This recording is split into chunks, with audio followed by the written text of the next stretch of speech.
Welcome back to another video from the Debate Room podcast. This is episode 118. It's a basketball episode. We're about 4 or 5 games into the season for everybody, so we're back. Last video we did was for the NBA was takeaways after the first 2 or so games of the season. That video did pretty well. Thank you guys for your support on that.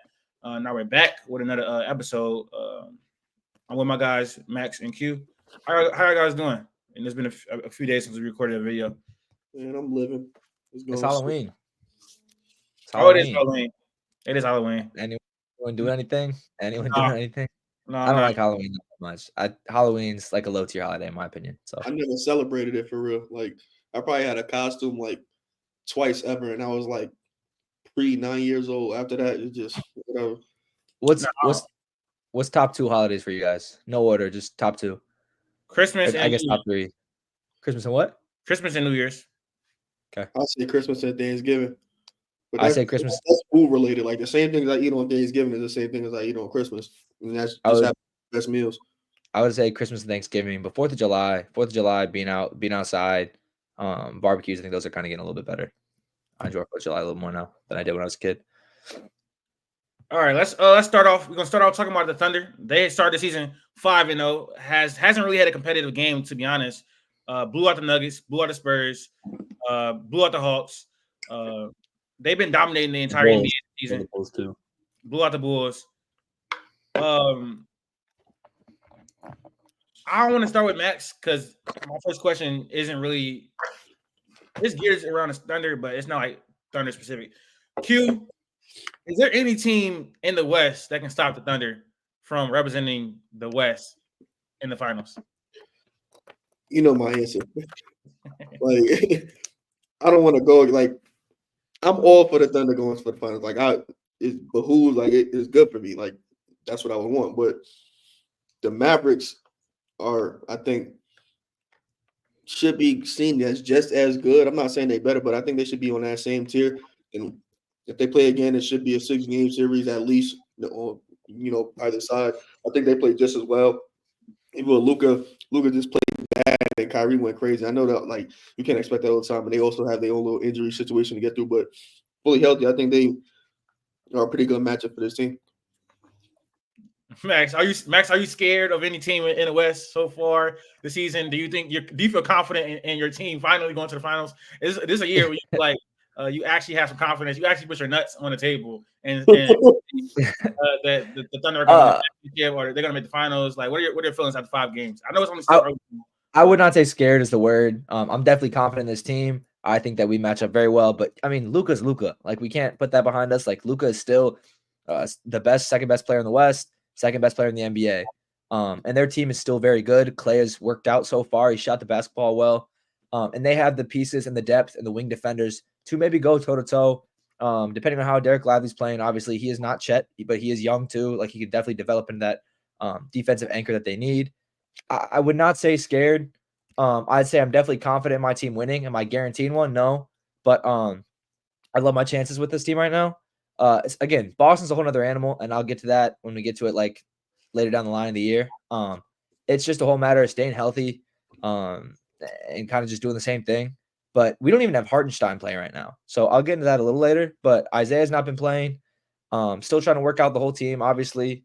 But yeah, I definitely would say Dallas is 2 for sure. I think Minnesota's probably 3. I think Julius Randle has looked pretty good at times, but I don't think I'm really like I like our chances obviously a lot versus Minnesota as well. So I would say I don't know, scared is not the right word. I'm very confident in the Thunder right now, but at the same time, I do think Dallas is not a team that you can just push past and say, "Oh, we're better than them." So I'm not gonna lie, bro. Last year, one of your worst matchups would have been the Nuggets, but I think that's one of the teams I'm least scared of this year in the West. I'm a Thunder's fan, especially since you got Isaiah Hartenstein. And the reason I'm so confident in the Thunder this season is because they're doing this without Isaiah Hartenstein, one of the best defenders in the entire NBA. They're still one of the best defenses in the NBA. They're still one of the best offenses in the NBA. And I think Isaiah Hartenstein, even though he can't, knock down a 3 consistently at this point, he might be able to do it in the future. I'm still on that. But he because the one video on Twitter of him shooting on a side basket. Yeah. You guys are clearly right now have the best net rating in the NBA by 0.2 over Boston. You're the best defense in the NBA right now as well. So just dominating teams. Offense still has a little bit to go as far as efficiency. I don't know what Shea is doing. I don't know why he's shooting all these threes. I don't know what's gotten to him. Gotten to him. He needs to fix that. Actually, a lot of people have been shooting a lot of threes to begin of this year. Even Anthony Edwards been shooting a lot of threes. Tatum is shooting 12 threes a game right now. What's a lot? What's a lot? What's a lot, by the way? What's a lot of threes? That's a lot of threes to the guard position. And guard, depends on the tech, but guards, like, if on average you're showing like 8-9 threes a game, I expect that from most guards, unless you're like Ant or Ja. But like dudes like obviously Curry, Luka, they're gonna take like 9-10 threes a game. LaMelo take like 10 threes a game. That's like average. I don't think like when it comes to like wings, I think they're usually more like diverse. So like they shot die is a little different. So they probably only take like 6 or 7 threes out of the 18 shots. Like for bigs, obviously 4 or less is like ideal. But I don't know. I think it's positional. I don't think like there's like a set number. Yeah, I think the biggest difference about this team this year is Chet Holmgren taking another leap.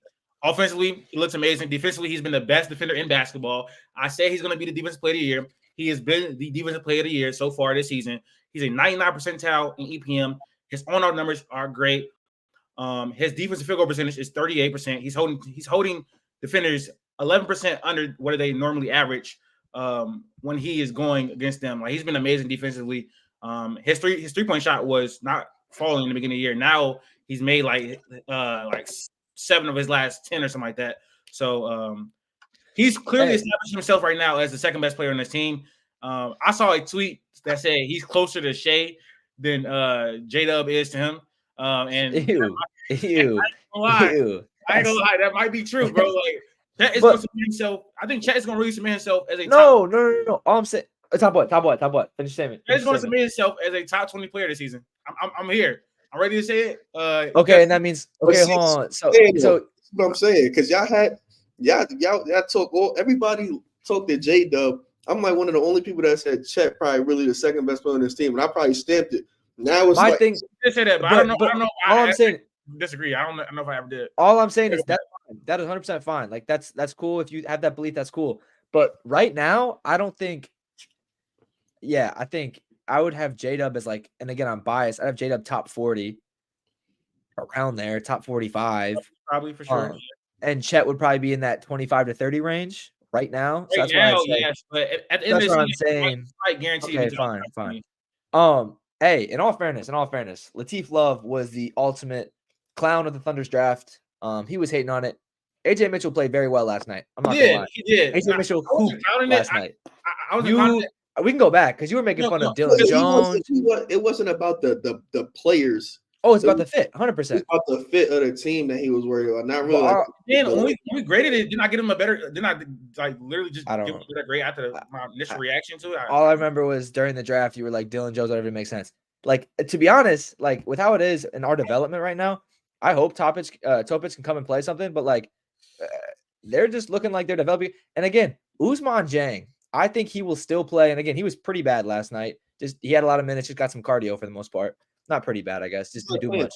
Center right now. That's what I'm saying. I think if you get like Ousmane Dieng to play that 3-4, he could be a serviceable like role player piece that we need down the line, especially with like obviously length and versatility.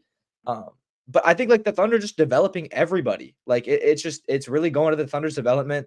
I'm confident about Topic. Obviously what we did with Aaron Wiggins and Isaiah Joe, we didn't draft Isaiah Joe, but like still would be able to develop him like a top tier 3-point shooter. We're shooting bad in the season. I think we're shooting 31%. Last night we shot really well. We shot like 46%. But yeah, man, like last night when Shea does not play well, I think he had 14 points. Lou Dort hooped, shot the 3-ball well. Aaron Wiggins shot the 3-ball well. Chet played great defense. It's just great to see in like some of those games you can have everyone else help out when Shea's not having the game he has. But yeah, it's like this is the kind of team where it's like, again, I think we had this conversation last year with Laurie, like, they got to trade and do whatever.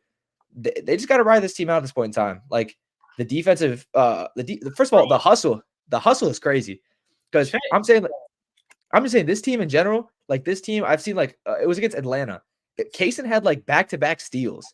You have Alex Caruso. Like I could not imagine being Trae Young where no one else helping you out.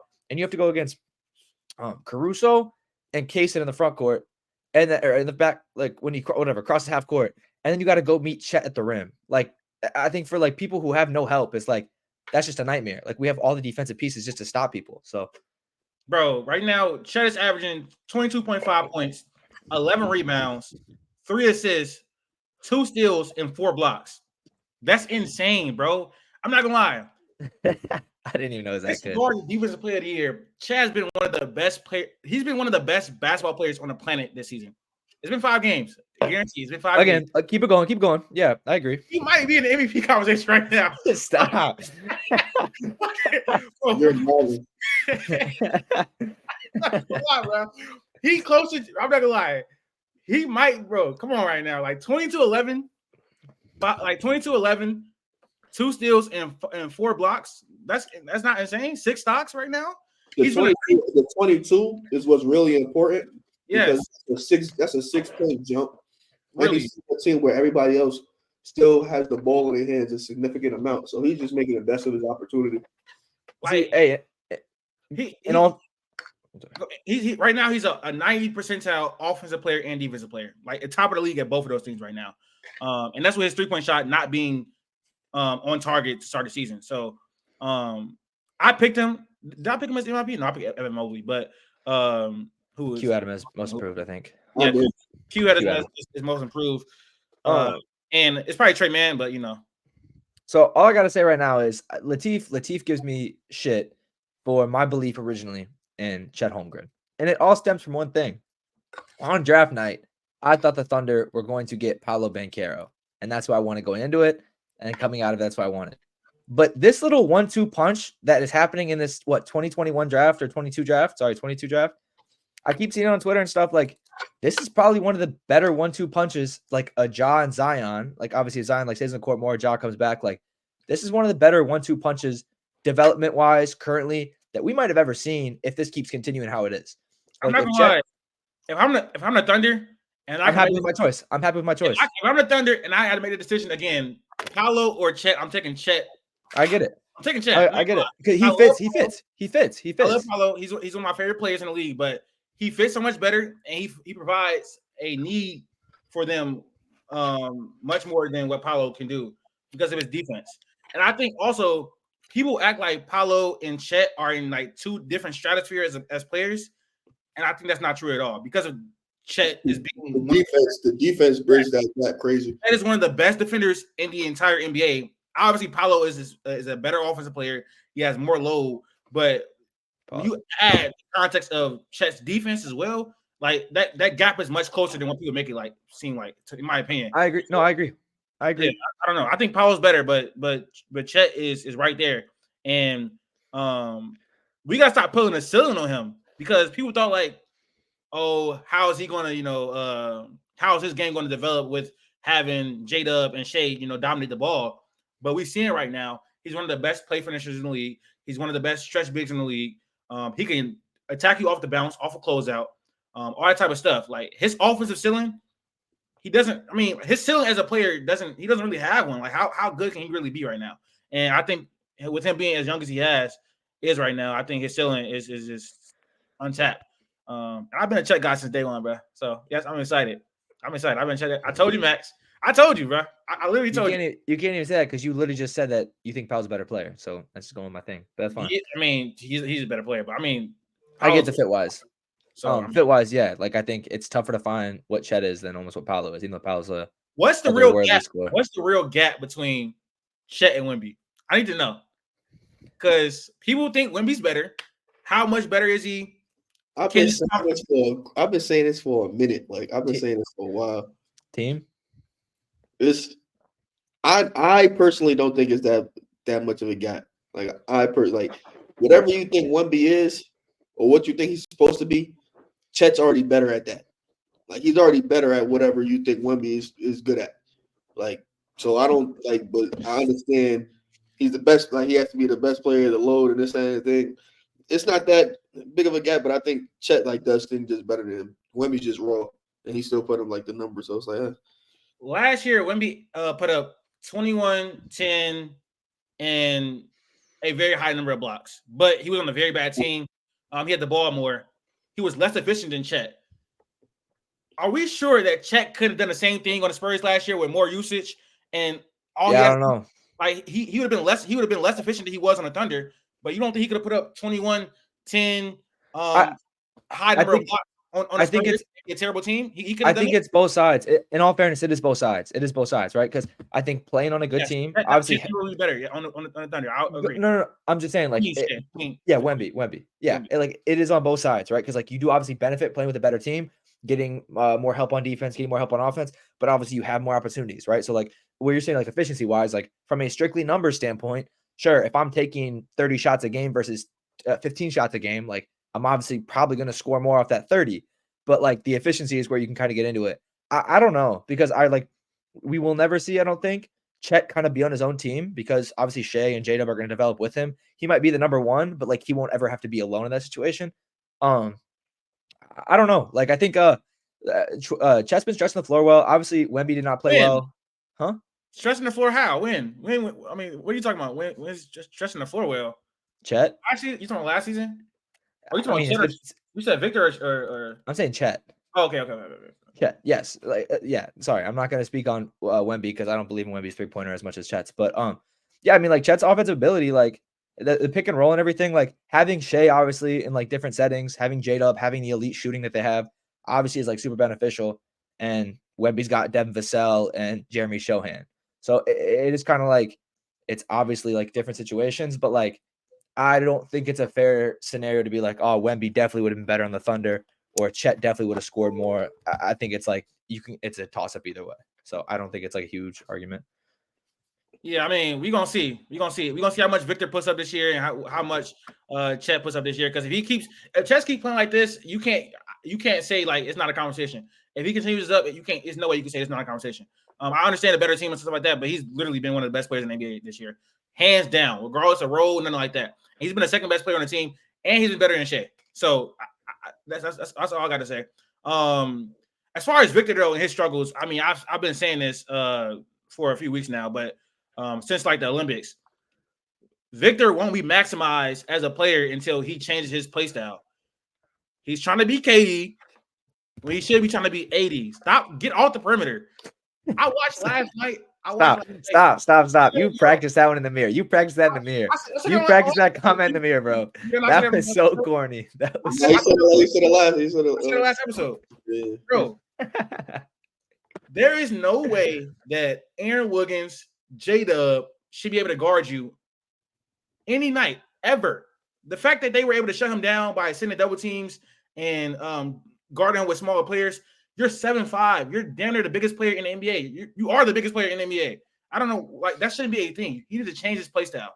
He needs to be a play finisher. He needs to be setting screens, rolling, putbacks, lobs.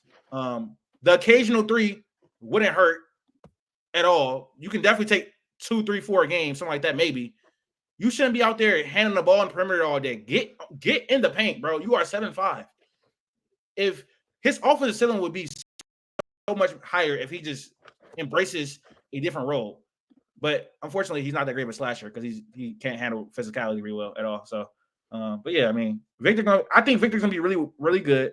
I think his ceiling is higher than Chet Holmgren's, and I think he has the potential to be the best player in the NBA. But not with the shit he's doing right now. I'm sorry, you're not Kevin Durant. Your handle isn't that good. You're not that good of a shooter at all. So get on the fucking block. Like he needs to put some weight on too, bro. Honestly, but that's enough about Wemby. Warriors might come back to bite me, but I don't care. I say that eventually it will, but not this season probably. I mean, not really, because I mean, last year he started off slow and then he picked it up. I'm saying like I don't think it's gonna be crazy this year. Like I think it'll be like in years, but yeah, no one's gonna care. On the opposite side of things, the Bucks have really struggled to start season at the bottom of the Eastern Conference. They're 1-3. I'm gonna start with Q again because Q, you were I think you were saying that this team can make some noise this season. You were saying buddy, Giannis is the only hope. He the only hope to beat the Celtics. Giannis is the only hope, bro. He is the only hope, bro. For real. But you said this is your underrated pick for the East as well. So what did you make of the Bucks' struggles to start the season? Who are you blaming it on? And how can they get better to actually look like a one of the best teams in the East. I'm blaming it on the top 2 players on the team. We could go into the front office and the roster building and misplacing the assets and making the wrong moves and this, that, and the third. But at the end of the day, you got 2 top 25 players. You got a top 5 player. You got Dame, who on a good day could be top 20, damn near top 15 when he on. He's still one of the best shooters in the league, one of the best shooters in history. There's no way based off play style and fit that this should not be working. And it's not. I don't think it's like a talent thing. I think it's just like it's the intangibles between the two. It's like the pairing. It's them not being, like working real like together. It's Giannis saying things like every offseason, it's either get some help or he talking about he could get traded. Bro, nobody is looking to trade you, bro. But he's soft launching trade requests just in case this thing doesn't look as good because he seen what it looked like last year and it wasn't looking good. I think they're not totally locked in, and that's probably what's really going on right now. I'm gonna give it a couple, obviously a couple more weeks till I really see if I'm still here or not. But they just look like they're not locked in. So I'm gonna just go with that for right now. Teef, I got a question when you're done. Okay, I'm not gonna lie. I do think Giannis, because of his size and the Bucks' size, are the real only hope in stopping the Celtics. But I just don't believe in it because their perimeter defense is dog shit. Dame can't guard anyone. If Taurean Prince and Gary Trent Jr. are your perimeter defenders, you're not going anywhere serious. So that's why I just can't believe in this team in this season at all. It's only been 5 games, but their perimeter defense, it's not it. I just can't believe in it. With it being that bad, it's ridiculous. I can't believe in you beating the Boston Celtics. Maybe not even the Knicks with that type of perimeter defense. I mean, they obviously had a better chance against the Knicks, but I can't really believe in it. And I want to so bad, but we might have to rely on Joel Embiid, bro. We're cooked, bro. We come back to the finals. I don't have we have nothing, bro, in the East. It's wraps, bro. But they obviously don't have Chris Middleton yet, who if he's healthy is still a really good player in this league. But I don't see many avenues also for them to upgrade this defense at all. They don't have many assets. They don't have money. Their best young asset is Marjon Beauchamp, who hasn't really showed anything at all. But you could, talk yourself into it and be like, it's going to be an offensive series, something like that, maybe. But I feel like I trust Boston way more to stop Giannis, which we've seen in the past happen. Well, not stop him, but make him struggle a little bit. And they had the defenders to do it. So I don't know, man. It's not promising at all. And honestly, they fired what's the bro name?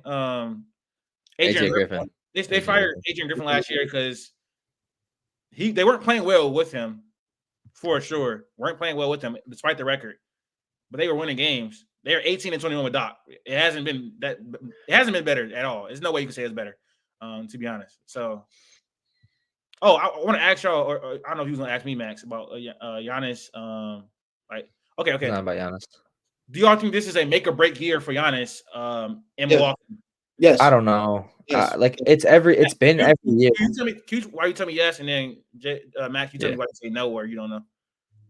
It gotta be. Because the last, 2 times or 3 times, because it gets to the offseason, they had a failure. What did Giannis do? We talked about, like the front office and his decisions, or basically forcing the front office's hands. First time they got Drew Holiday, they won. The next time they got Dame. They can't do another move like that. It's impossible for them to do another move like that. If they can't do that move, then Giannis is definitely going to win out because he want to win. Like he's been saying it all the time. He's not totally locked in to being in Milwaukee. If they lose again, they go outside like they did last time and the year before. He's out of there. I guess it's been happening for years now. I don't think there's I think you definitely have another year to run it back just with Dame as who he is. Boston will eventually fall off with Drew getting older. Kristaps will not be healthy for a whole other season. I guess they'll have their team as it is, but I think it'll be another window. Obviously, to try and win for a year.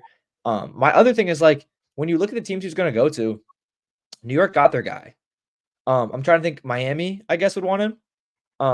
Miami, Dallas, but Dallas just got Clay for 3 years. I'm trying to think of where he could really go besides Miami. The Lakers, but like they got money locked up. So I'm trying to think of what other situation Giannis could also really go to that would be like he could actually make it work. Huh? It depends on what the Bucks are willing to take back, knowing that they have a dead situation. But Giannis isn't going to want to go. He could get to the Warriors if they're willing to take. Oh yeah, I forgot those about 3 first-round picks. Yeah, Wiggins and Kuminga, or you take Kuminga and Pods. I would say the Warriors or the Heat. Like he wants to go to somewhere to win, and I forgot about the Warriors. If the Bucks are willing to take that, those 3 first-round picks, Kuminga, a young ascending, whatever they think he is, Pods or whatever, and Pods, whatever. For Giannis, yeah, he could go there, and then now we're looking at that team up. We're looking at the Warriors a lot different. Dallas don't got the assets anymore for real, but Miami still could. Miami, that I wouldn't. That's clunky. I'm just saying, like as far as somewhere he'd want to be and someone who would try and go straight for a star. They definitely can't. They don't even have enough to give you back as good as the Warriors, and the Warriors package is nasty. Yeah, because they don't have first round picks. My question though was, would Milwaukee be in a better position if they never traded Drew Holiday in the first place? Probably. They probably would have to trade somebody else. Because Boston, what I'm saying is Boston doesn't have Drew Holiday now. So in this scenario, Boston does not have Drew Holiday. You have Drew Holiday. You don't have Dame. Though. Huh? Miami will have Dame if the Bucks didn't get him. But who are you more scared of? The Miami Heat. I mean, what? Miami with Dame would be crazy. I'm not gonna lie. But we know the Bucks are still would have made a move. So what move that is, we don't know. But it would probably be some mid-tier starter, some sort of bench piece, a 6-man kind of guy. I feel. Chris Middleton for like Jeremy Grant and like Thibault or something. I was thinking Brandon Ingram. So I don't even know. Yeah, I don't know. I mean, it's an interesting question. Would they have been in a better spot if they never traded Drew? Yeah. Because I think they could have made another move that didn't involve that, and it could have probably got at least a little bit better. I think for most moves, you would need to include Drew to really, really upgrade. And if you keep Drew, it depends on what you get back as far as other moves. Because with Drew as a primary creator, in the playoffs, it was never gonna work. No. Yeah. So I'm more scared of Boston's team now than Miami with Dame. Oh yeah. You know what I'm saying? So I think you kill that team and you have a Miami Dame team. Okay, cool. That's a really good team. But I still think this Boston team kills them. So I think you have a better chance of beating them than beating this Boston team. Wait, I'm trying to build a trade package right now to the Warriors. I think I got Andrew Wiggins, Jonathan Kuminga, Pods. And I think they got 3 first-round picks that they get traded. You got swaps or no? Swaps in between? You probably could add like 2 swaps. I don't really take the swaps. Like, I don't consider them as highly. Let's see if this works. Because they're not going to want the Warriors. The Bucks are never going to swap with the Warriors. Well, yeah, the Bucks are just rather than first round picks. Yeah, the Bucks do not have available cap space. Yeah, you can't put Wiggins in there. I didn't trade Giannis back. My bad. That's crazy. Maybe like 25. Maybe if I'm gonna make this little TikTok and ask y'all, would y'all do this? And I think Giannis, they might ask like if he wants to go. What you think they gonna do right by him type shit? Yeah, they don't have enough money. It says never mind. I'm not even gonna try. I'll do that shit later because it's also stipend rule. They can't trade a pick in 2029. Anyways, let's move on. Let's move on to Paolo. Paolo dropped 50 against the Pacers, and then he followed up with I think another 30-point performance. He's averaging 30 points this entire season. Before we start talking about the Magic and Paolo, I want to ask. I got some trivia for you guys. Paolo is the 11th youngest player in NBA history to drop 50 points.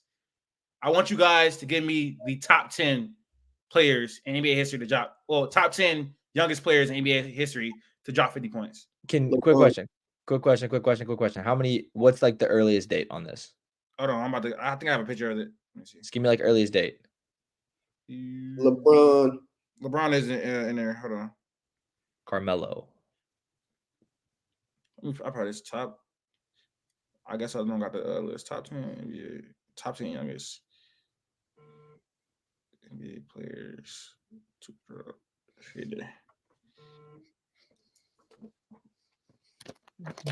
All right, let me say that again. Paolo was the 11th youngest player in NBA history to drop 50 points in the game. Who were the 10 players that were younger? He said LeBron. Q said LeBron. LeBron is number 2. Carmelo. Can you give the earliest date? Like the earliest date of these? Carmelo Anthony is not on the list. Like are Kareem and Wilt on here? Neither one of them are on the list. Okay. The earliest it goes back to is 1965. Brandon Jennings is number 1. He was 20 years old and 52 days. That should have been a layup. So you got 1 and 2. Did Kobe do it? Oh, well, I guess LeBron is on here 3 times. well, let me write it down then. The players that's not LeBron, I guess, because I guess Paolo is not. He's in the top 10 then.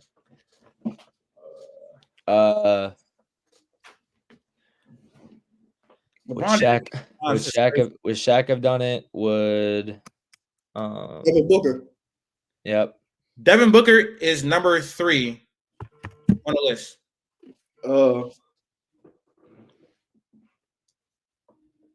Tracy McGrady? No. Trae Young. Trae Young. You can just do the whole thing, man. Fuck. He was 24 years old and 54 days. Who else got drafted out of high school? Who's people that got drafted out of high school? Paul Mashburn. He had a 50 and 10 double when he was like. Let me count these players real quick. I'm gonna re-say it, but you got the answer right though. Oh. I'm fucking this up. I should look at this list before I did it. Brandon Jennings. 1, 2, 3, 4, 5, 6, 7, 8.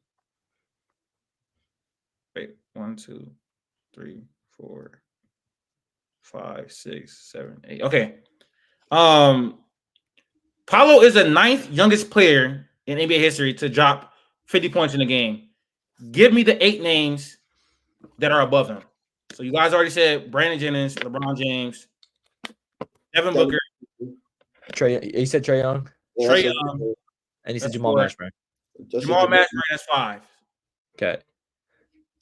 65 is crazy. 1965, going back then. Is Bob Pettit on this? No. If it's 1965.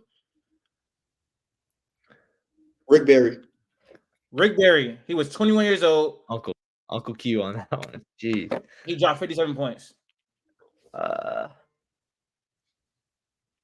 Give me a hit. Gilbert Arenas? No.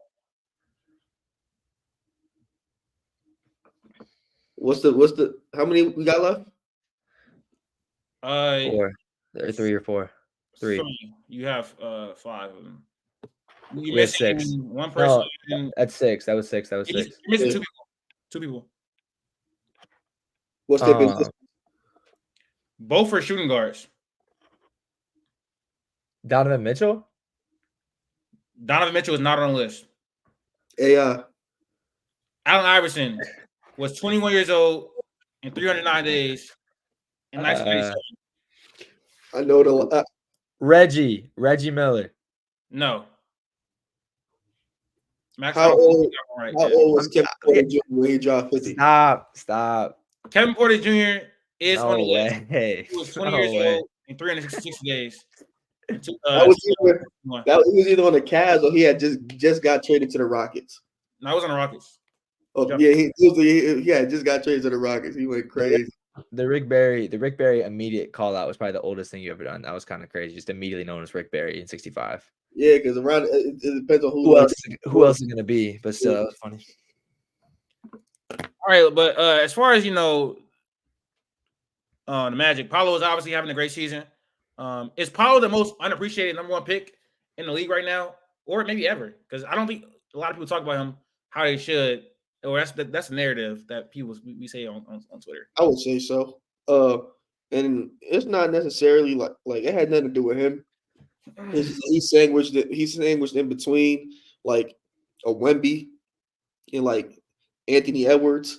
So it's like Wemby is this this generational, never before seen guy, and Anthony Edwards is so charismatic, and he's going to the playoffs and he's going crazy, and this and that. There's like it kind of overshadows Paolo averaging 20 on the Magic with a not good offense in the East at the bottom. Like they don't get the screen time that those other dudes get. So it's like the average person ain't just watching Paolo Banchero. You know what I'm saying? I think like that's like a casual, like the casual NBA fan, it can't tell you much, and that's kind of skewing what's going on. And he also plays in Orlando. It's not a big market, so he don't get the nationally televised games and all that type of stuff. So, but he's a really good player, and so I think he's not consistently putting the conversations he needs to be in for sure. But Max, what's your take on that? And do you think like Paolo could be the best player in the NBA one day? No. I'll say no, just for the simple fact where I think you got a lot of guys who are either like transcendent offensively or can play two ways. And I think Paolo right now is a scorer, right? Like he can score the basketball. Like I think the Carmelo Anthony comparison, I feel like gets thrown out a lot. I don't think he's the kind of offensive player or ever will be the kind of offensive player that like Jokic is or that like Luka is, to where he can be the best player in the league with that alone. You know what I'm saying? I think past that, I think Giannis is two-way. Embiid's a great scorer, but he can also defend. I don't think Paolo could be a great scorer. Paolo could be the leading scorer in the league, right? He could score the most. Who cares? I think to a certain extent, there's got to be more versatility to your game to be considered the best player in the league. And I think that's one where you can be the best scorer in the world, right? You could be Kevin Durant, where it's like, okay, like is KD the best player? No, but a lot of people would still call him like one of the best, if not the best scorers in the world, right? And I think that like will still go on for him. But I think Paolo can be a very, very good player. He could be in top 5, top 7 conversations. But I think the versatility as a playmaker, as a defender, as a passer, whatever you want to say, I just don't, unless he develops that somewhere, I think that will hinder him from ever becoming the best player in the league. As far as him being underappreciated, I think it's way too early. I think it's way too early right now to call that. I think you have other players, like I think Cade is almost less talked about than Paolo, right? So if you want to say most underappreciated, Cade's on his way, because I still think people forget that Cade was a number 1 overall pick sometimes. Hey, I'm with you. I'm just being like, I think, and again, like I don't think I'm here being like a Cade hater or a Cade lover or whatever. I'm just saying, like when you look back, I think a lot less people could tell you that Cade was a number 1 overall pick versus Paolo being number 1 overall pick, and that is recency and whatever. But I do think it's way too early to tell. If he becomes a great all-time player, sure, and he's still under the radar. But like right now, I think you look back. Ant. I feel like people forget Ant was a number 1 overall pick. I think you have other guys. Yes, 100%. I feel like people don't even like. It's because of COVID draft. Don't even remember the draft. Like I think a lot of those like guys in like that little 2017, 18, 19, 20, whatever. Like I think that they'll kind of get swept under the rug. So I think like especially with how Cade's playing right now, I think he's definitely less talked about, less remembered as a number 1 overall pick compared to Paolo. Because Paolo's been in the playoffs and he played well in a couple games and he has these 50-point performances, and Cade plays on the Pistons. So it's just one where I think it's like it's way too early to tell. But I think those two guys, especially going forward, you can gauge it there. But I mean, I think if he just turns out to be he is what he is, I don't think he has really like I don't know what the word is, but like it's fine if he's an unremembered top pick. You know what I'm saying? Like he's got to keep playing at a high level and keep like performing to make sure that his name's out there more often. I don't know if that made sense, but okay. The second part of this segment is about the Pacers, who have been terrible to start the year. Tyrese Haliburton has been terrible as well to start the year. They did just beat the Celtics last night in overtime. Early Pascal Siakam hit the game-winning shot. But Max, are you concerned about Tyrese Haliburton through the first 5 games of this season when he's been playing abysmal? You are a Pacers fan, correct? We just got into this whole discussion with my friends. You can say what you want. They're my number 2 team. So whatever you want to call that, that's fine. They're my number 2 team. I guess in order of agendas, it is the Thunder, LeBron, and the Pacers. But the Pacers are my number 2 team. So whatever you want to say that is, if you want to call it a fan or I like the team, doesn't matter. Yeah, this Pacers team just looks like they kind of got figured out. I don't know to say much. The offense is not doing as much. They killed Boston last night, but they still gave up that lead. They won the game, but they gave up a big lead. It's just like they have a lot of scores. A lot of guys can go get a bucket, but you don't have versatility. You don't have defense. Tyrese, yeah, man, it's like I like Tyrese a lot, but a lot of this just seems like it's all this hype over the in-season tournament.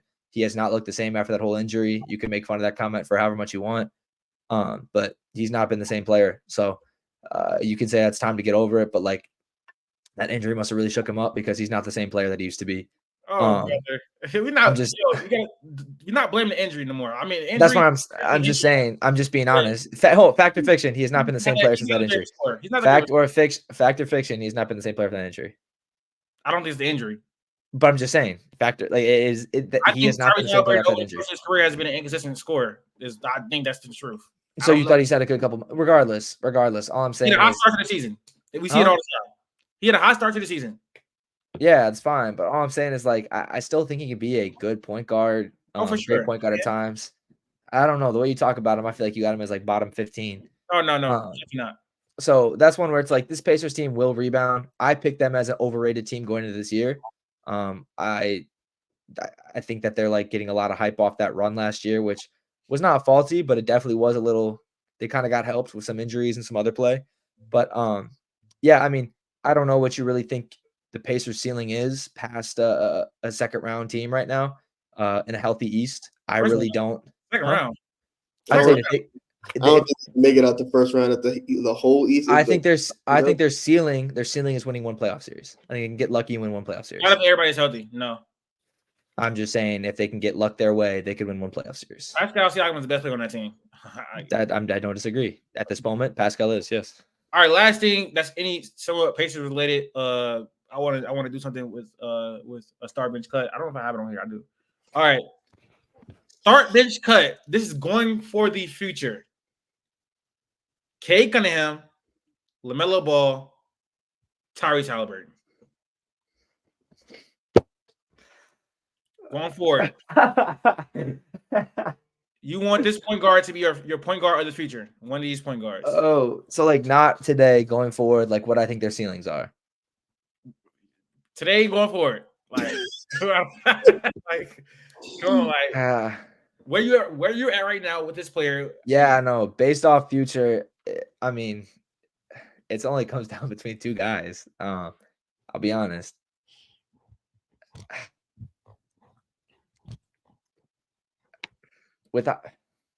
I'm starting bench cut. I'm starting LaMelo. I'm cutting Cade, and I'm starting LaMelo, benching Cade, cutting Tyrese. The defense on both sides, and the offensive ability mixed with the playmaking on both sides of Cade and LaMelo is obviously better. The defensive ability is far better with both those guys. I'm going with LaMelo over Cade. I think that's been a toss-up for a long time on this podcast. I know you guys will both go Cade. Cade's been playing well this year. LaMelo's been playing well this year. I don't know. I think that's more of a toss-up for me. I wouldn't bring up defense with anybody on this list. I'm not gonna lie, to be honest. I think they're both better than Tyrese. Cade's been terrible on defense. He doesn't try. I mean, it's because he has like. Is LaMelo not better than Tyrese? Like, Tyrese Haliburton is not a good defender. He doesn't try, but in theory, they LaMelo, they should be better because of just physical things. They should be. They not, but they should. What you doing, Q? Strictly biased, like the first two. The reason why the order is like that because of bias, but regardless, either one, like they're both gonna be there regardless. But I'm starting Cade, I'm benching LaMelo, and I'm cutting Tyrese, like regardless. Wait, like, sorry, you're starting who? You starting who? I missed it. Cade. I'm starting Cade, I'm benching LaMelo, and I'm cutting Tyrese. And most people probably start LaMelo. I'd rather Cade. I like Cade, so I'm gonna start him. LaMelo's still on the team. Tyrese does not sniff the team at all. Like, not even a little bit. I'm sorry. I'm going to start LaMelo. I'm going to bench Cade. I'm going to cut Tyrese Haliburton. I think LaMelo offers the best ability of scoring and playmaking out of all three of these players. I think he's a better playmaker than Cade. I think he's a better shooter than Cade. His driving looks to be coming a long way. He's been a better finisher over the last two seasons when he's played. LaMelo's problem is health. and he can't. And in the past, he hasn't been able to finish at the rim. And he doesn't have a mid-range game. But I think he has the most dynamic handle out of all three of these players. I think he has the best. He's an elite shooter as well. So I'm gonna start LaMelo. Just being honest, love Cade, but those are two of my guys. So I mean, it's cool. Cade is getting benched because I think he's a better scorer than Holly. I think Holly's a better playmaker, but I don't think the gap is that big. I think Cade's a more complete player than Haliburton. To be honest, he's a higher ceiling too, and he has a higher ceiling. I agree. So I'm gonna bench Cade. Holly, he's gonna be a good player in this league. He is a good player in this league. Yo, you said yo.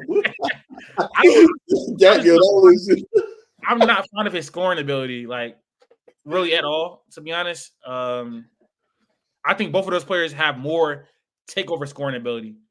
Sure. And I also believe that he doesn't really create that many advantages as a playmaker. He's not a product of the system he plays in, but he enhances it. I think he's in a much better situation for his talent than Cade or LaMelo. He has some of the best spacing in the league, one of the best offensive systems in the league, and he maximizes that for sure. But with that context, I just can't put him over the other two. He also has the best. He has the best like sidekick or the best duo to help him out scoring wise too. Yes, Pascal is better than anybody else on either team. So. For sure, he definitely damn near two people combined on any other team. It's like, bro, the Pacers get out in transition. They move the ball around really fast. That's like a team identity, and at the center of that is Haliburton. But I don't think he's like creating the event, like the bulk of the event. He's not Ja with like creating advantages. He's not elite playmakers. He's not James Harden creating advantages. That's not who he is. Like he is. Tyrese's skill is seeing things before they happen. That's his skill. That's his elite skill. And he also knows how to manipulate a defense, like with his eyes and stuff like that. But creating advantages, no. He can do it, but he's not like elite at it. That's me. Next segment is something or nothing. I'm going to give you guys 3 headlines from the beginning of the season, and you guys tell me if it's something or nothing. Zion and the Pelicans first up, Zion and the Pelicans struggled to start the season this year. I think they're 1-3. They've lost back-to-back games to the Warriors without Stephen Curry. Is that something or nothing? I think it's nothing. They're dealing with a lot of injuries right now. I think it's just going to take some time to get once they get everybody back right. They'll hit the ground running. Like winning these games, these easy games. Even like with Steph Curry, I probably would have had them. Like if they had a full healthy squad, I'd probably take them over the Warriors both times. They just missing the players. So I think they'll be fine. I agree. It's nothing as well. Missing Trey Murphy, missing DeJounte Murray. I know we were talking about what kind of players what they actually bring to the team. Trey Murphy's huge to that team, obviously with the 3-and-D ability. DeJounte Murray's just provides another side of offense. I do think that the team will kind of eventually figure itself out when everyone's healthy. But with those two guys out, it's not obviously the easiest. So, okay. Is the Nets being a competitive 2 or 3 something or nothing? They damn near beat the Nuggets. They were in a good game they beat the Bucks as well. What else did they do? They were in a competitive game against the Hawks as well. They've been very competitive to start the season. Is that something or nothing? I think it's nothing. Oh, go ahead. I was gonna say I think it's nothing. Dennis Schroeder's playing like he is on some sort of revenge tour. This team should realize that it's nothing and start selling off their parts for draft capital, because they do have, if you can capitalize on guys playing well and sell them to contenders, you can just keep making this rebuild that much faster. And hopefully they do get Cooper Flagg or VJ Edgecombe or Ace Bailey or somebody to help revitalize this team. And you got Cam Thomas to make you a little competitive, I guess, in a couple of games if you can go off and score. But for the most part, they should realize that if we do win a couple games, we should capitalize on that value, sell parts. So I think it should be nothing. Yeah, I feel the same. It's nothing. all bad teams look like competitive in the beginning. Utah has done it 2 years straight, and then they figure out what they really are, and it's back to losing. So I ain't gonna take too much stock into this. Is the Warriors starting off 4-1 this season something or nothing? Right now, they're currently second in the Western Conference. I'll say it's nothing. It depends on how long Steph Curry's out, though. I think that if they can keep this win streak going and Steph comes back and they're up a couple games and you're sitting at a 3-4 seed, maybe you can carry that in and you can make the playoffs. But as a whole, I don't think this team is a contender. I don't think this team is really built to win a championship. I think there are still a lot of missing pieces on this team. I think Buddy obviously plays significantly better when he can actually shoot the basketball with Steph. That takes away a lot. He can maybe fill that Klay Thompson role a little bit, but it's not going to be Klay Thompson at all. I think this team is very much overperforming in lieu of Steph Curry not being there. And they also played the same team twice. So I think that also has a little bit to add to it. So again, a 5-game sample size, it looked really good. But depending on how long Steph's out, this is nothing to me. I think it's something that everybody else on the roster is, performing and doing their thing and they winning these games. It don't mean nothing towards like the landscape of the West and what they're gonna do, in the playoffs. I just think it looks like they have something they can build off of and they can feel comfortable in the regular season and at least make the plan. All right, my last thing, then Max can take over. Is I got a player A versus player B. Actually, let me bring this back up because I need to figure out the efficiency. I'm not going to just use field goal percentage and 24. All right, player A or player B. Player A, 27.4 points per game, 4.2 rebounds, 2.6 assists. And he is doing this on, let me figure out. He is doing this on 58.7 true shooting. You say that player I got B. I got it. Player B, 28.8 points per game, 3.8 rebounds, 2.8 assists. And he is doing this on 58.3 true shooting. Which player are you taking? Let me hear A again. It's 27.4 points per game, 4.2 rebounds, 2.6 assists on 58% true shooting. 58.7 true shooting. 58.7. The other one is 58.3 true shooting. I mean, like, give me player B is the 28.8. Yeah. Player B. I'm pretty sure I know who these players are. Give me Max. B. Max, what player are you taking? Yeah, I mean, again, just based off numbers and not situation and not knowing any other skill set. Yeah, I mean, I'll take B. Player A is Cam Thomas. Player B is Jalen Green. Told you. I told you. Like 2 games ago, Cam Thomas numbers are better. He was actually 30. He dropped down a little bit, bro. I was trying to be devious, but I couldn't find another one. But yeah, all right, he's been hooping, man. I gotta stop hating on him. He's been hooping. Okay, so I did a random NBA player generator and have a random NBA player I have a random current NBA player. You guys have 5 questions each to try and guess who it is. So you guys both have 5 questions, work together, try and figure out who it is. It'll be all yes or no questions. But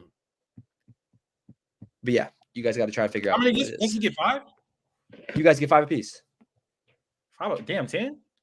Oh, it's whoever get it first?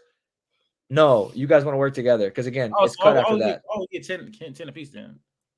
You get 5 apiece. I mean, yeah, I would get. So can we like communicate or? Yes, yeah. I just don't. Okay, I thought we were competing. Yes. Okay, you said it. Okay. All right. Is this player over the age of 25 or? Oh wait, no. Yeah, is this player over the age of 25? No. Okay, so he's a young player. Okay, cool. Not over the age of 25. East or West? No, is it in the East? The question doesn't matter. Yes. He's in the East. Young player under age 25 in the East. Did he go to a blue blood? No. Okay, 25 under age 25 in the East didn't go to blue blood. I got all your questions. Don't worry. My first thought is Trey Mann, but it's random.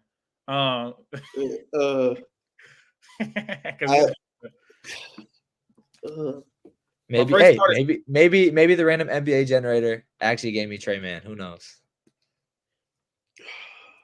Who knows? Do they average more than 15 points per game? No. Okay, so he's a Oh. What's up? Okay. It's random as hell now. Let me look at the teams. We talking about East under the age 25. Under 25, plays in the East, not from a blue blood, and averages under 15 points per game. Okay, so he averaged under 15 points per game and didn't go to blue blood under 25. Okay, so Bilal, I think Bilal's averaging over 15. Cool, he got the way. I'll just be honest. There's an easy question. You should probably start getting the positions down. I was just about to get there. Relax. Jalen Suggs is under age 25. There are so many players on here, bro. Stop going for players. Just ask easy questions. Yeah. Is it a front court player? Yeah, it doesn't matter. You guys only get 10 questions either way. Yes, they play the front court. Front court player under age 25 didn't go to the blue blood in the East. Okay, let's think. That could be Jalen Smith. Shit, that could be Claxton. Just there's so many people it could be. So just calling it out. That shit sucks, bro. Like, we're not even limited down right now. It's barely. We asked like 6 questions and haven't limited down really. To be honest. 15 points per game or under. Or under 15 points per game. Front court, East, under 25. Everybody try. It could be a bum. It could be Jericho Sims. It could be. You got 5 more questions. You got 5 more questions. You could do questions, right? Huh? It has to be yes or no questions. Yeah. I think it's my turn. Doesn't matter. You guys get 10 questions, so you can dice it up however you want. I mean, you could do jersey color. You already asked. You could try and get a range of points per game. You could do what college this person went to. You can give me a conference. You could do. There's a lot of different questions you could limit this down with. We did conference already. We know he in the East. No. College conference. Oh, bro, that's we don't get the right college conference. Now we asking, Maybe you hit. Okay, so didn't go to blue blood.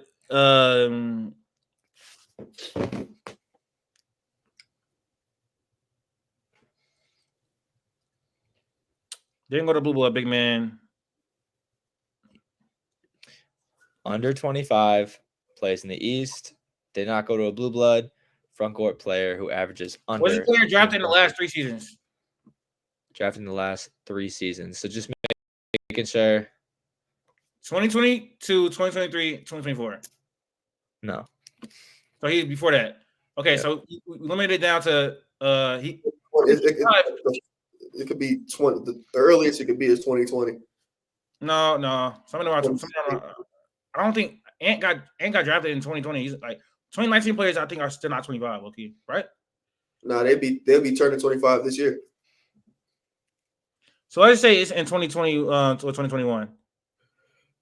Let's try to stay there in the East. Front court player. Come on, Q. We got to think about players. That's so. Jalen Smith. I'm about to say Corey Kispert. He's a front court player. He played a 3.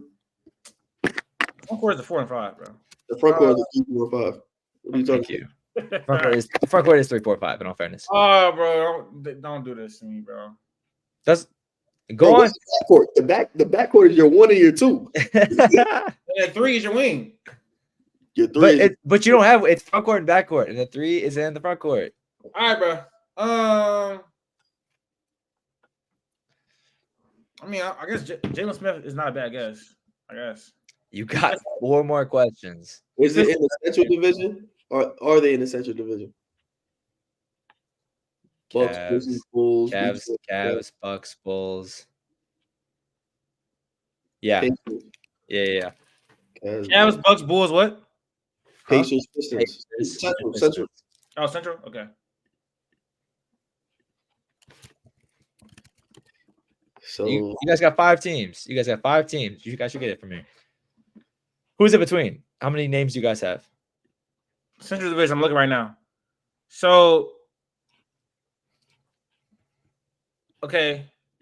He's trying to count to them. In all fairness, yes, 3, 4, and 5. So 3, 4, and 5. I mean, Evan Mobley. Are they on a team that made the playoffs last year?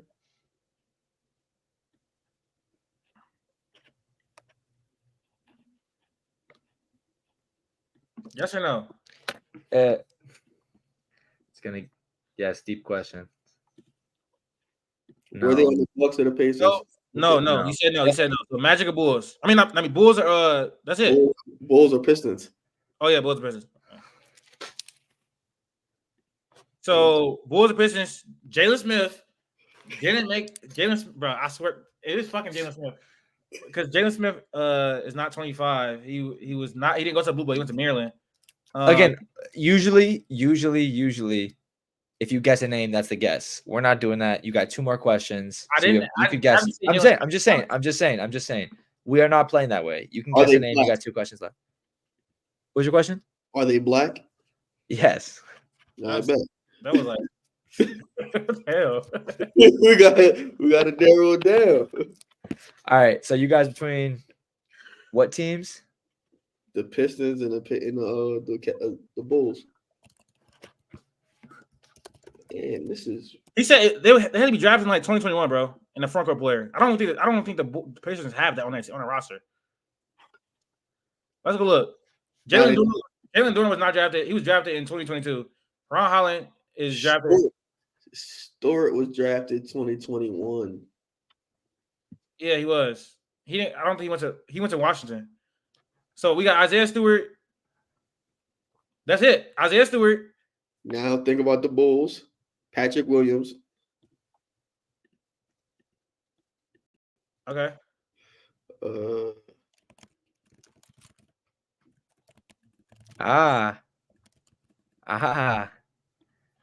he only. I didn't even think that. There's another one. There's 2 more in there. So it's not Patrick Williams. Yo, he just gave up. I'm looking through the Bulls roster. There's 3 other guys that it could be. So 2 other guys at least. I'm going with Jalen Smith, bro. I'm not gonna lie. All right. Jalen Smith. Is that the answer? There was one guy from the 2019 draft class who is under the age of 25, who is a forward for the Bulls, named Talen Horton-Tucker. But the player was Jalen Smith. You guys are correct. The player was Jalen Smith. Yes. Crazy. I knew it like 5 questions ago. I had no. As soon as they said under 25, you said Jalen Smith, which made me laugh. Yeah, no. I did not know how many forwards because it could have been Patrick Williams. It could have been what year's Dalen Terry drafted? Front court player, anyways. Huh? What you doing? What? Taylor Horton-Tucker is not a front court player, bro. He's like 6'5". I'm not. Forward. I'm tired. Is that all you got, Max? What we got? We got our okay. Next up, our last thing for the day is we are going to draft a 5-a-side point guard through center of under 80 overalls in NBA 2K. We're using 2Kratings.com, so if stuff switches by the time this comes out, don't get mad at us. We're following. So we're building a starting lineup with players that are under. We are drafting a starting lineup with players under an 80 overall. I got a number 1 through 3. Guess for a draft order. 1. Cute. Well, it don't even matter. Guess Bro. guess 2 or 3 because we're doing snake draft. 3. All right, so you got first pick. Teef, do you want second or third pick? Don't matter to me. All right, you got second. I'll go third. So it'll go Q, Teef, me, Teef, Q. Is it like? Find this? Is it under? Is it 80 and under, or is it strictly No, under? under 80. So got to start with a 7 or 6. Go to 2K ratings and then just look up best front courts and best back courts, and then just scroll all the way down. That'll be your top couple players. Okay. At least. And yeah, and I'm going off this season. I'm going off play this season. I'm not really caring about what happened in the past. I'm going off play this season, like how they're playing right now. That's kind of Sorry, I mean, first player. Give me Amen Thompson. All right. Amen's an 80, by the way. No, he's not. According to 2K ratings, he's an 80. That's crazy. Amen's an 80 on 2Kratings.com. So give me Scoop. Scoop counts. Yes. All right, Teef.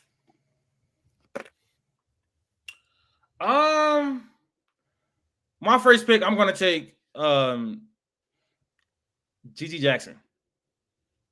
GG Jackson. For my first pick, I'm going with 1-2 punch of. I'll go Walker Kessler and Jaime Jaquez.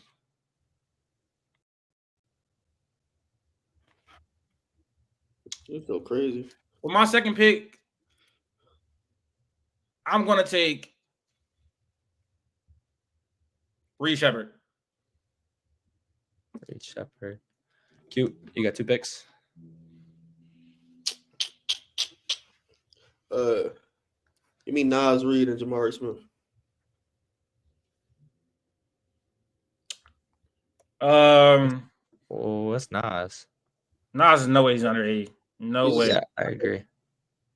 Nas at 81. It says Nas at 81 on here. That's wild. They say no. Are you on 2K? Are you on 2K ratings? Yeah, I'm on 2K right now. Who are the 2 guys? Oh, you're on the game. No, I'm on 2K ratings. Oh, I don't know. Yeah, I got that bookmark. Let me refresh. I said it says Nas 81. Who's your other player you picked? You picked Jabari Smith? Yeah. Jabari Smith's at 82. That's nasty work. Yeah, I ain't gonna lie. The list of the players ain't under. Nas should have been first pick if that was the case. Nah. Out of all the other players, yeah, I'm taking Nas. What overall? Let me get Miles McBride. I know he not. I know He's got to be under. He's got to be under. Yeah. He's got to be. I can't even find him. Yeah, he is 76. You're good. Teef.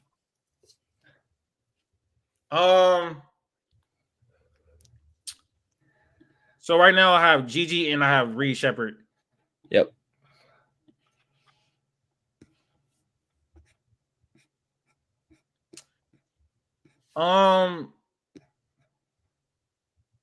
With my third pick, give me Asor Thompson. Damn. I'm building defense. Give me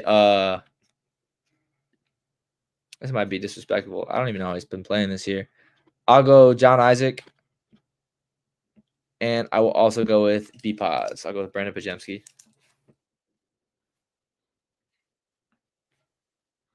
Is my pick again? Yeah. Where's the backcourt? I can't see this. Oh, front court and back court are both inside.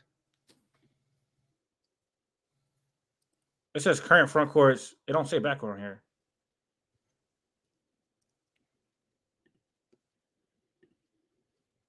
Best by position. Okay, I see it. I need like a bigger guard because I got Yeah, bigger point guard.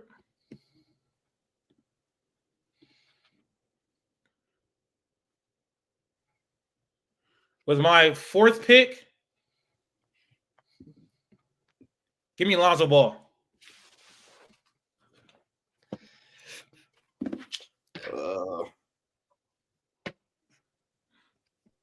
This my go.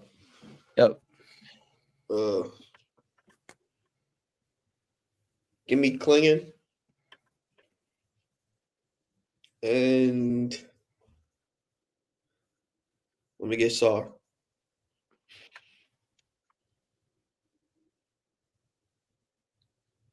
Well, my last pick. Let me see. Best spot position, front court.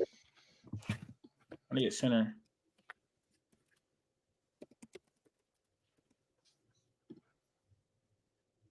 God damn. With my 5th pick, give me Kelly Olynyk. With my last pick, I want to take, to be honest, I want to take Jaden Ivey, but that spacing is nasty. But he's been playing pretty well this year. I'll go with him. I'll go Jaden Ivey. I'm taking Jaden Ivey with my last pick. All right, what's your 5s? What's your 5s? My starting lineup is Lonzo Ball, Reed Shepard, G.D. Jackson, and Kelly Olynyk. That's 4 guys. My starting lineup is Lonzo Ball, Reed Shepard, G.D. Jackson, Osir Thompson, and Kelly Olynyk. Cute. It was Scoop, McBride, Klingon, Sar. Who's my 5th?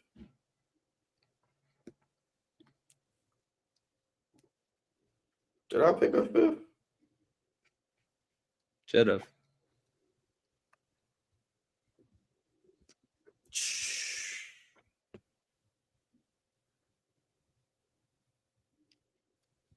Oh, when I picked Miles McBride, I didn't pick another player with Miles McBride. Just go back and pick another front court. Or pick a wing. Modest was us. Okay. My 5 is Ivy, Pajemski, Jaime Jaquez, Jonathan Isaac, and Walker Kessler. I can't shoot. All right, that's gonna do it for episode 118. Thank you guys for tuning in. I'm starving. I need to go eat. We're gonna be back with more NFL videos when the next week is up, and we're gonna do some more like NBA, NFL draft stuff too here pretty soon. So thank you guys for tuning in, and we are out.